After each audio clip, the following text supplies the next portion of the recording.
বিধায়কের যোগদানে রোষ। রুইদাসপাড়ায় জল সরবরাহ বন্ধের অভিযোগে উত্তাল আসানসোল। পশ্চিম বর্ধমানের আসানসোল শহরের ৫৬ নম্বর ওয়ার্ডের রেল কলোনি রুইদাসপাড়া অষ্টপ্রহর হরিনাম সংকীর্তনের সাক্ষী ছিল শনিবার।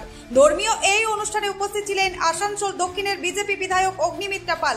কিন্তু এই ঘটনাকে কেন্দ্র করে শুরু হয়েছে রাজনৈতিক বিতর্ক।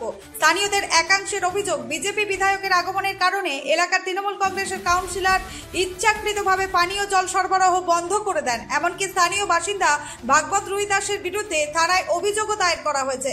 ভাগবত বাবুর দাবি, তিনি উভয় রাজনৈতিক দলের প্রতিনিধিকেই আমন্ত্রণ জানিয়েছিলেন, কিন্তু শুধুমাত্র বিজেপি বিধায়ক উপস্থিত হওয়ায় এই প্রতিক্রিয়া।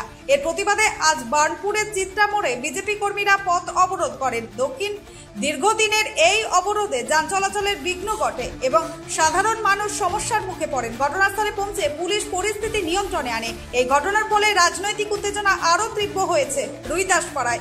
বিজেপির অভিযোগ, শাসক দলের প্রতিহিংসামূলক আচরণের শিকার সাধারণ মানুষ। যদিও এ বিষয়ে এখনও তৃণমূল কংগ্রেসের পক্ষ থেকে কোনো প্রতিক্রিয়া মেলেনি। আসানসোল থেকে আব্দুল মোতালিবের রিপোর্ট, এসবি নিউজ।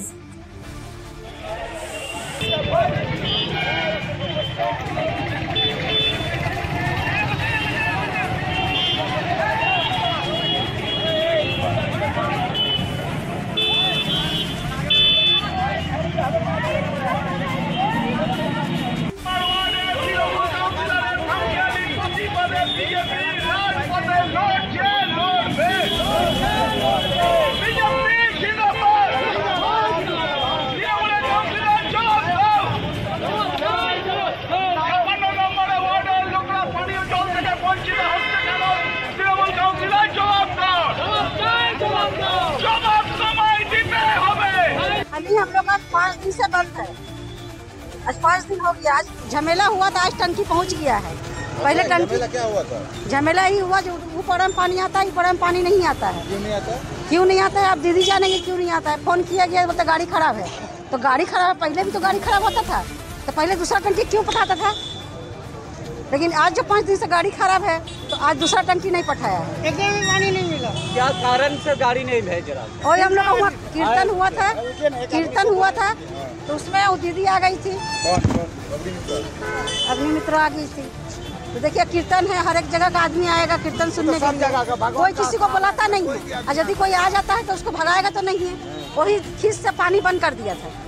और आज झमेला हुआ था, आज पानी टपक गया। पानी हम लोग को खड़ा करा के आए हैं, पानी हम लिए नहीं अभी तक। हम लोग। आपका नाम? आशा श्रीवास्तव। আমরা আজকে বিক্ষোভ করেছি, আন্দোলন করছি জলের জন্য, কারণ আমাদের জলের খুবই অবস্থা খারাপ। কেন হচ্ছে যে আমাদের এই কীর্তনের আয়োজন করা হয়েছিল, সেই কীর্তনে বিজেপি বিধায়ক আসার কারণে এই ওয়ার্ডের কাউন্সিলর জল বন্ধ করেছে। হ্যাঁ, তার ফলে আমরা আজকে এই পথ অবরোধ করছি, কারণ আমাদের পার্মানেন্টলি কোনো জলের সলিউশন নেই। আমাদেরকে 2 বছর আগে জল ট্যাঙ্কার আসতো, সেই ট্যাঙ্কারটা আজ 5 দিন ধরে বন্ধ করে দিয়েছে। আমাদের জলের পাইপলাইন করানো হয়েছে, জল কল করানো হয়েছে, কিন্তু জল নেই। কি বলছে আপনাদেরকে? আমাদের কাউন্সিলর বলছে যে তোমাদের ওয়ার্ডে, আমার ওয়ার্ডে, তোমাদের পাড়াতে বিজেপি বিধায়ক এসছে, সেই কারণে আমি জল দিতে পারবো না। আজকে আমরা 6 দিন হয়ে গেল জল পাচ্ছি না। হ্যাঁ, আজকে আমরা আজকে কিছু না দেখে আমরা আজ সহ্য করতে পারলাম না, সেই কারণে আমরা আজ পথ অবরোধ করছি।